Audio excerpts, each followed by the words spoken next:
On a small piece of land nestled among New York's high-rise buildings is Ralph Bunche Park.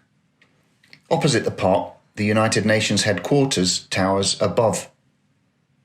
The park is named after the first African-American to win the Nobel Peace Prize, Ralph Bunche, who was instrumental in developing the Universal Declaration of Human Rights.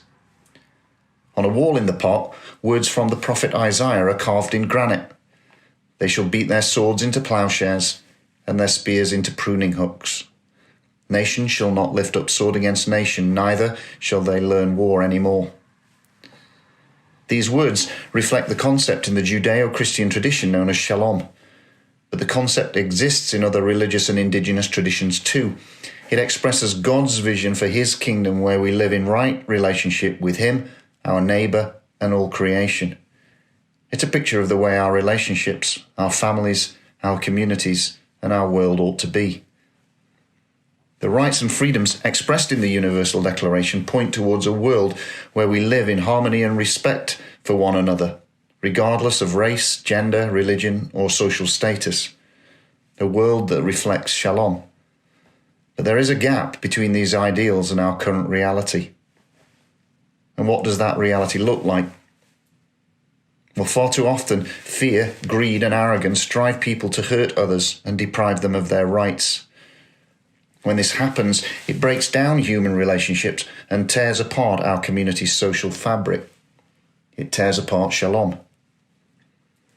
When people are deprived of their God-given rights, justice requires a response. One part of that response is grounded in the rule of law. Governments legislate laws to protect human rights and fundamental freedoms. Then formal legal systems enforce the law and maintain order. But justice also requires another response, one that's grounded in compassion and that recognises that crime harms people. It breaks down families and it breaks down communities.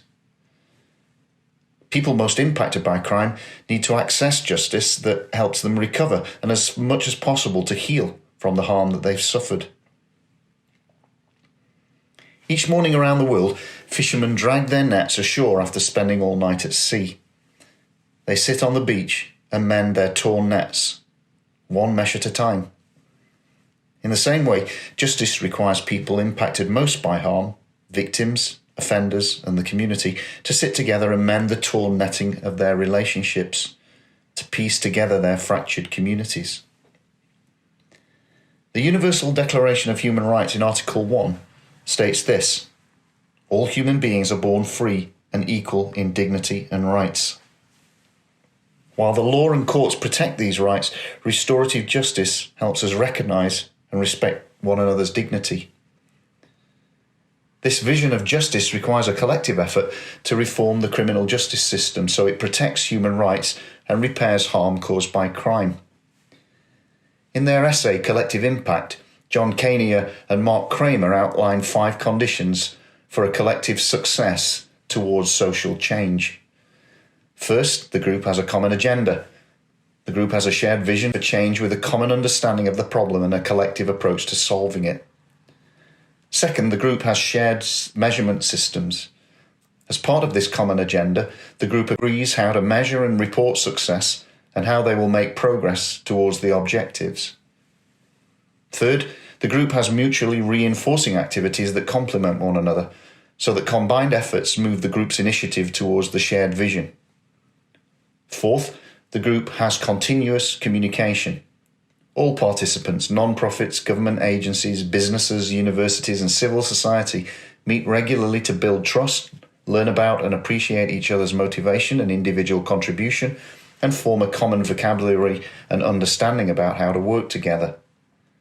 And finally, a backbone support organisation brings everything together so the initiative functions smoothly. It requires a dedicated staff person who plans, manages and supports the collective effort.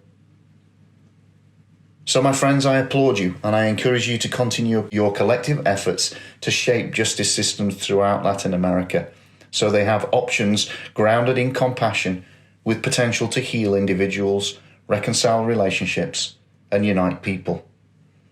And when that happens, we can begin to build towards the vision the Universal Declaration so beautifully casts. to live in a spirit of brotherhood.